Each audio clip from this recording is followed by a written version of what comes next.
currently, I look a mess. I'll fix that when I get there. But it's currently 8:30. I'm supposed to be there at 9. I've been up since 6. And I'm very excited because I haven't had a day where I've been super overly prepared in a while when it comes to vending, just because the world has been shut down. And so every single time I go to vend, I'm always missing something, like my card reader. At the light, turn right onto Wells Road. I'm always missing like my card reader or extra business cards or bags or something. And today I have everything, and so I'm so excited. I'm so excited. In 1.6 Yeah, miles, turn left onto...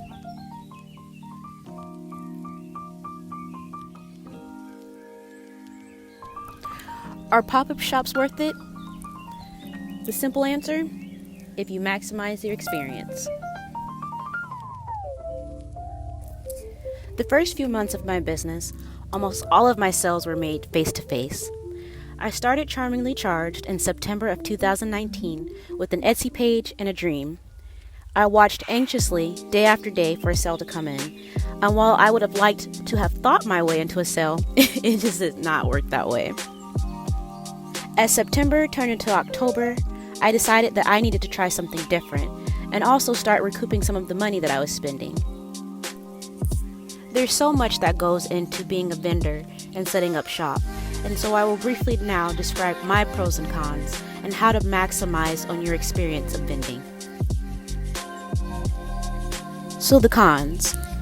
There are the expenses that you have to take into mind. So with being a vendor, you have to first pay your vendor fee.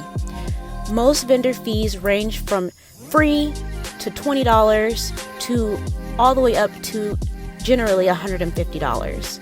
So this is something that you have to take in mind before you even start selling products and making money and recouping your costs from the actual cost of the product. You also have to take into account the fee that it's going to cost you to even be there. Another expense that I like to consider is gas. How far is this event from my home, and how long is it actually going to take me to get there in labor? Something else to consider with events is, depending on the length of the time of the event, you may be required to stay there longer.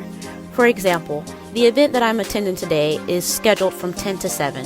Vendors are expected to be here from 9 to 8. During this time, I will be set up by myself, and so things like food and water would be an expense that I would have to consider if I had not packed my lunch.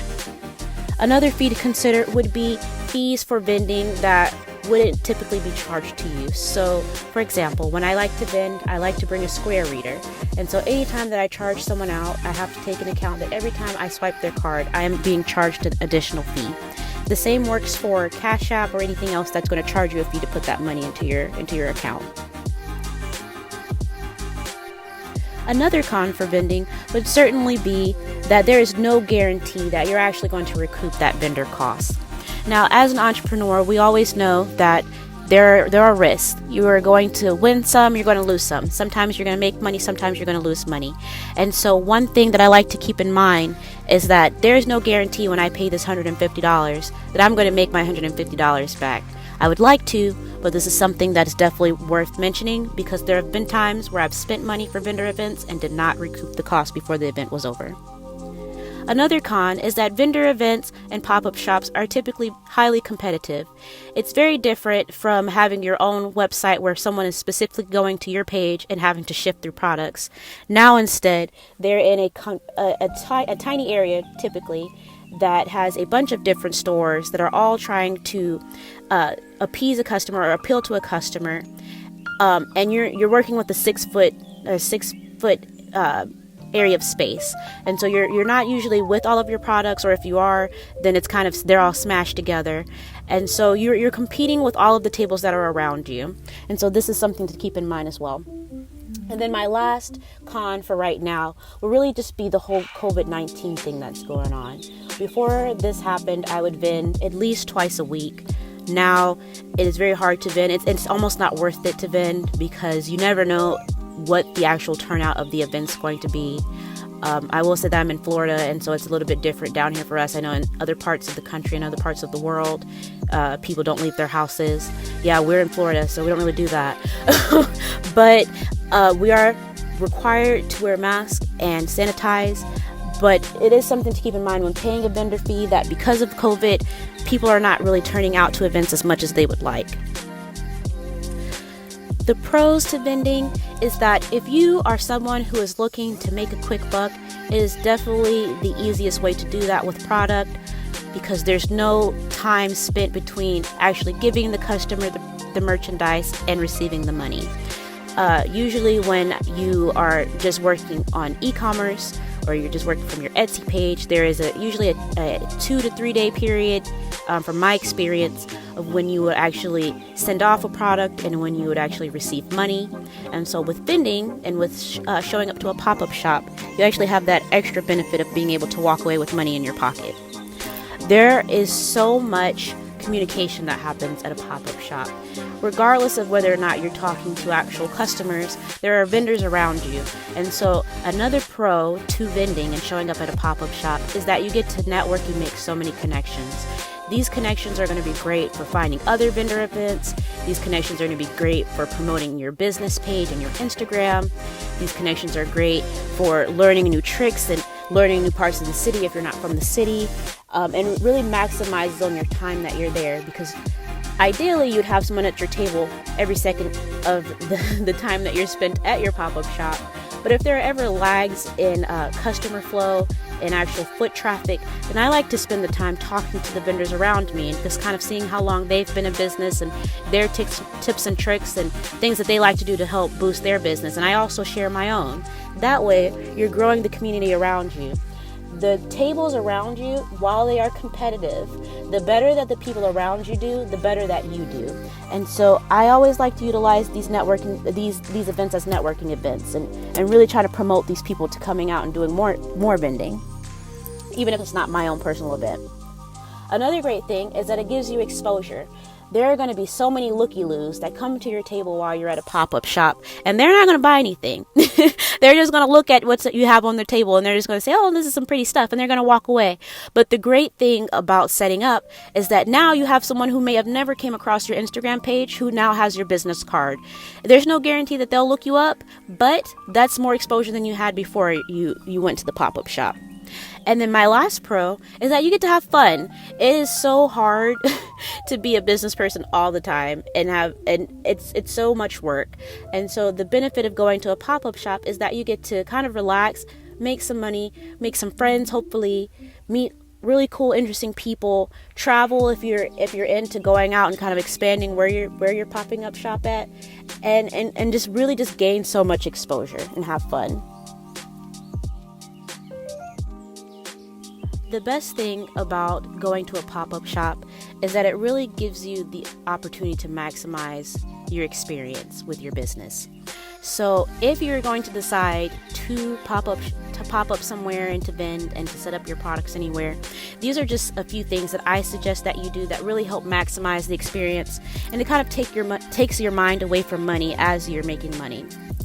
So tip number 1, I suggest taking lots of notes.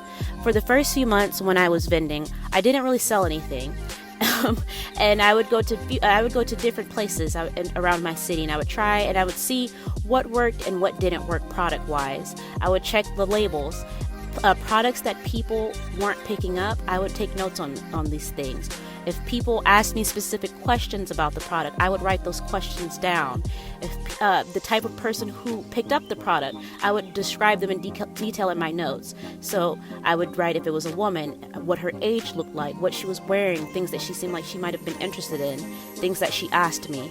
And I would use all of this information, all of this data that I collected from my vending to go back to my website and really optimize based on what in real life I saw people were interested in. So that is my first tip that I really give that really helps, and it really helped grow my Etsy shop so much faster because I was able to have a real life version of what my customer looked like right in front of me. Another thing that really helps maximize your experience with vending is marking up your prices. Sometimes I'll mark down an item because on my shop I include free shipping, but most of the time I mark up to take an account for travel time, for food, and any other expenses that comes with vending outside of your home. This is just something that I have seen myself that works. I don't know if it works for everyone else, but for me, I suggest not keeping price tags on the table. And this, again, goes into what you're vending and kind of testing what works for you and what does not. From my own experience, I have found that keeping price tags on the table actually makes people engage a lot less with what's on the table. When they're able to kind of just move around freely without having to worry about price and without having to worry about someone talking to them about the price, then they feel more free to asking questions and really interacting with your product. Another piece of advice that I would give is teaming up. So this kind of goes into that networking that I talked about in the pros. So at one of the events that I went to, I met my best friend now of 8 months and she was another vendor, and I just happened to see what she was selling and I thought that it was very interesting, and so I went up to her and I offered to help her set up her table because I had finished setting up early. And from that, we just developed a friendship so much that now when it's time for us to set up pop-up shops, I sometimes will utilize her and she will utilize me. So what does that mean? So for situations like today, for example, where I'm vending, I have her stuff here with me and she did not have to come. And so she still has the opportunity to make money without having to physically be present in the building. And it works vice versa, because sometimes she will take my product and I don't have to be in the building. This also works for vendor fees. Sometimes we'll just take 2 tables, and if the person is charging $50 for a vendor fee, we'll just split that in half. You pay $25, I'll pay $25, and now we both get to sit outside. Neither one of us has to be alone, and we get to make some money. It's helpful too for when you have to do things like go to the restroom, or you want to stop and get something to eat, or you don't want to have to interact with customers necessarily. Last but not least, I think that it's very important to be in energetic alignment with what you actually want to accomplish. And so if your goal is to come set up and make money, be in alignment with the idea that I have already made money. And the reason why I say this, it might sound like some hoodoo, voodoo, wishy-washy, whatever, gumbo, mumbo, whatever. But the reason why I say this is because if you go set up shop and you are desperate to make money, you're desperate, I really need to make $200 to pay my phone bill.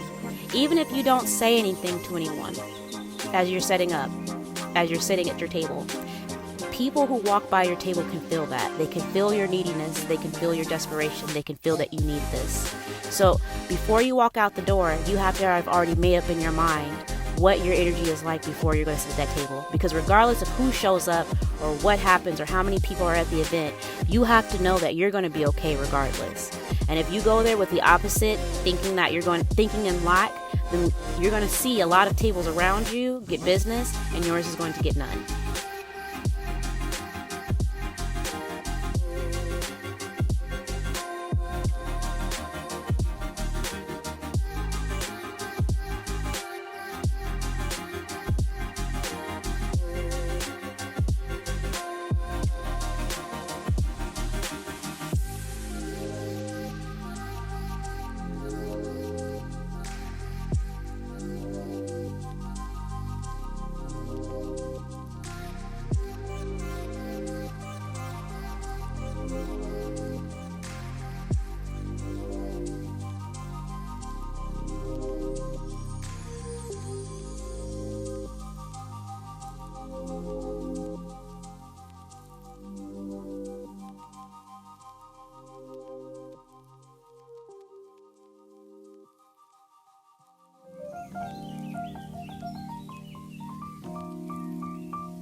Sending you guys peace, love, and light.